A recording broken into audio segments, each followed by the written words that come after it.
ನಮಸ್ಕಾರ ಸ್ನೇಹಿತರೆ. ಸಿಎಂ ಸಿದ್ದರಾಮಯ್ಯ ಅವರು ರಾಜೀನಾಮೆ ನೀಡಿದ ಬೆನ್ನಲ್ಲೇ ಬಿಜೆಪಿ ಬಾಗಿಲು ತಟ್ಟಿದ ಕೆಲವು ಕಾಂಗ್ರೆಸ್ಸಿಗರು. ಹೌದು, ಮುಖ್ಯಮಂತ್ರಿ ಸಿಎಂ ಸಿದ್ದರಾಮಯ್ಯ ಅವರು ಸಿಎಂ ಸ್ಥಾನಕ್ಕೆ ರಾಜೀನಾಮೆ ನೀಡಿದ್ದಾರೆ. ಆದರೆ ಪ್ರಸ್ತುತ ಕರ್ನಾಟಕ ಕಾಂಗ್ರೆಸ್ನಲ್ಲಿ ಬಂಡಾಯದ ಭೀತಿ ಮತ್ತು ಅಸ್ಥಿರತೆ ಹೆಚ್ಚಾಗಿದ್ದು, ಈ ಹಿನ್ನೆಲೆಯಲ್ಲಿ ಕೆಲವು ಕಾಂಗ್ರೆಸ್ ಶಾಸಕರು ಮತ್ತು ನಾಯಕರು ಕೂಡ ಬಿಜೆಪಿ ನಾಯಕರನ್ನ ಸಂಪರ್ಕಿಸುವ ಪ್ರಯತ್ನ ನಡೆಸಿದ್ದಾರೆ ಎಂದು ಸುದ್ದಿಗಳು ಕೂಡ ಹೈಕಮಾಂಡ್ಗೆ ತಲುಪಿದೆ. ಸ್ನೇಹಿತರೆ, ಕಾಂಗ್ರೆಸ್ ಹೈಕಮಾಂಡ್ ಈ ಸೂಕ್ತ ಪರಿಸ್ಥಿತಿಯನ್ನ ಗಂಭೀರವಾಗಿ ಪರಿಗಣಿಸಿ ರಾಜೀನಾಮೆ ಪ್ರಕ್ರಿಯೆಯನ್ನು ಸೂಕ್ತವಾಗಿ ಗಮನಿಸುತ್ತಿದ್ದು, ಮಂಗಳವಾರ ರಾತ್ರಿಯಿಂದಲೇ ಹೈಕಮಾಂಡ್ ನಾಯಕರು ಒತ್ತಡದಲ್ಲಿದ್ದರೂ ಕೂಡ ಇದಕ್ಕೆ ಪ್ರಕ್ರಿಯೆಯಾಗಿ ರಾಷ್ಟ್ರೀಯ ಪ್ರಧಾನ ಕಾರ್ಯದರ್ಶಿ ರಣದೀಪ್ ಸುರ್ಜೇವಾಲಾ ಅವರನ್ನು ತ್ವರಿತವಾಗಿ ಕರ್ನಾಟಕಕ್ಕೆ ಕಳುಹಿಸಲಾಗಿದ್ದು, ಸುರ್ಜೇವಾಲಾ ಅವರಿಗೆ ನೀಡಲಾಗಿದ್ದ ಪ್ರಮುಖ ಜವಾಬ್ದಾರಿಗಳು ಏನು ಅಂತ ಸಂಪೂರ್ಣ ಮಾಹಿತಿಯನ್ನು ತಿಳಿದುಕೊಳ್ಳಲು ತಪ್ಪದೆ ಈ ಚಾನಲ್ ಅನ್ನು ಸಬ್ಸ್ಕ್ರೈಬ್ ಮಾಡಿ ಹಾಗೂ ಪಕ್ಕದಲ್ಲೇ ಇರುವಂತಹ ಬೆಲ್ ಐಕಾನ್ ಪ್ರೆಸ್ ಮಾಡಿ ಸ್ನೇಹಿತರೆ.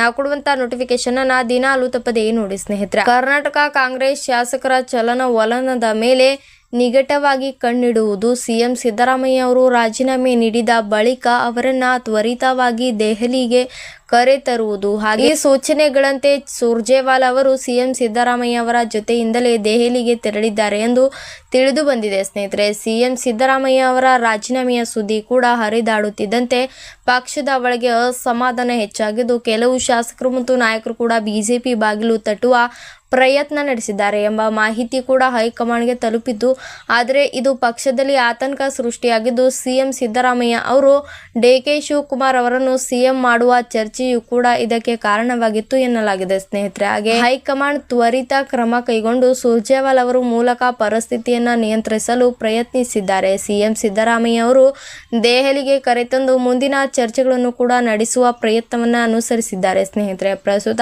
ಸಿಎಂ ಸಿದ್ದರಾಮಯ್ಯ ಅವರು ರಾಜೀನಾಮೆ ನೀಡಿದ್ದಾರೆ. ಆದರೆ ಹೈಕಮಾಂಡ್ ಎಲ್ಲ ಸಾಧ್ಯತೆಗಳನ್ನು ಕೂಡ ಗಮನದಲ್ಲಿಟ್ಟುಕೊಂಡು ಕ್ರಮ ಕೈಗೊಂಡಿದ್ದಾರೆ. ಡಿಕೆ ಶಿವಕುಮಾರ್ ಅವರನ್ನು ಸಿಎಂ ಅಭ್ಯರ್ಥಿಯಾಗುವ ಬಗ್ಗೆಯೂ ಕೂಡ ತೀವ್ರ ಚರ್ಚೆ ನಡೆಸಿದ್ದಾರೆ. ಸ್ನೇಹಿತರೆ, ಹಾಗೆ ಈ ಘಟನಾವಳಿಗಳು ಕೂಡ ಕರ್ನಾಟಕ ಕಾಂಗ್ರೆಸ್ನಲ್ಲಿ ಒಳ ಕಾಳಜಿ ಮತ್ತು ಅಧಿಕಾರ ಹೆಚ್ಚಿಕೆಯ ಸಂಕೀರ್ಣತೆಯನ್ನು ಎತ್ತಿ ತೋರಿಸುತ್ತಿದೆ. ಹಾಗೆ ಹೈಕಮಾಂಡ್ ಈ ಸೂಕ್ತ ಸಮಯದಲ್ಲಿ ಪಕ್ಷದ ಏಕತೆಗಳನ್ನು ಕಾಯ್ದುಕೊಳ್ಳಲು ಎಲ್ಲ ಕ್ರಮಗಳನ್ನು ಕೈಗೊಳ್ಳುತ್ತಿದೆ. ರಾಜ್ಯ ರಾಜಕೀಯದಲ್ಲಿ ಈ ಬೆಳವಣಿಗೆ ಕೂಡ ಮುಂದಿನ ದಿನಗಳಲ್ಲಿ ದೊಡ್ಡ ಮಹತ್ವದ ಪಡೆಯುವ ಸಾಧ್ಯತೆ ಇದೆ. ಸ್ನೇಹಿತರೆ, ಹಾಗೆ ಪಕ್ಷದ ಶಾಸಕರು ಮತ್ತು ನಾಯಕರು ಕೂಡ ಹೈಕಮಾಂಡ್ ತೀರ್ಮಾನಕ್ಕೆ ಕಾಯ್ದುಕೊಳ್ಳುತ್ತಿದ್ದಾರೆ ಸ್ನೇಹಿತರೆ ಎಂದು ಮೂಲಕಗಳ ಮಾಹಿತಿಯಿಂದ ತಿಳಿದು ಬಂದಿದೆ. ಸ್ನೇಹಿತರೆ.